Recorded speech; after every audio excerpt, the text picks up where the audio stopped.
সকাল সকাল দেখো স্নান টান করে নিয়েছি, আর স্নান টান করে বাবা দেখছি এত বড় একটা মাছ নিয়ে চলে এসে, ওই যে মোটা মোটা মাছটা কি নাম আমি জানি না গাইস, তোমরা অবশ্য কমেন্টে জানিও। আর এখন দেখো মাছ ভাজা শুরু হচ্ছে, গরম গরম ভাত আর মাছ ভাজা দিয়ে আজকে ভাত খাবো। কাল তো আমার মঙ্গলবার করেছি, তো মঙ্গলবারও ছিল অমাবস্যা ছিল, দুদিন একদম ভাতই খাইনি। আজকে একটু জমিয়ে মাছ ভাত খাবো। আর তোমরা তো সবাই জানো মাছে ভাতে বাঙালি, তাই না? চলো মাছগুলো ভেজে নিই টকটক করে।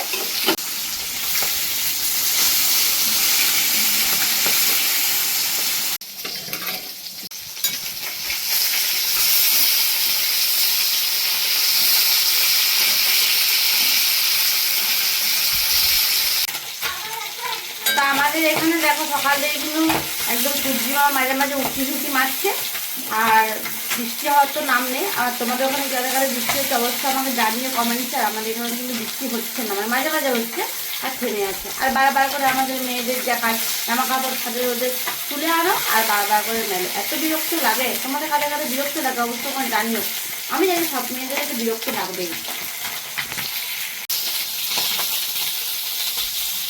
অনেকদিন থেকে ইচ্ছা ছিল তো ফিক্স ট্রাই করবো, তো ভাবছি একদিন করবো, দাঁড়াও সময় হয়ে উঠছে না, সংসারের কাজ সামলে এদিক আর ওদিক করে করে পাগুলো ধরে যাচ্ছে। আর বারবার করে এই যে রান্না বান্না করে করে মাথা ব্যথা শুরু হয়ে যাচ্ছে আমার। আর এখন তো ছেলে গ্রীষ্মের ছুটি পড়ে গেছে, মাছ ভাজা হয়ে গেল, তো গ্রীষ্মের ছুটিতে পড়ে গেছে। আর গ্রীষ্মের ছুটিতে দেখো এখন তো গ্রীষ্ম পরে, তো যখন স্কুল খুলবে তখন দেবে এত রোদ দিয়েছে, আর এখন দেবে রোদের নামই নেই। এই ঘূর্ণিঝড় সেই ঘূর্ণিঝড়, এই নিম্নচাপ, আর কদিন পরে দেখবে আবার সেই রোদকে রোদ দেবে, তখন স্কুল খুলবে। কি করবে বলো?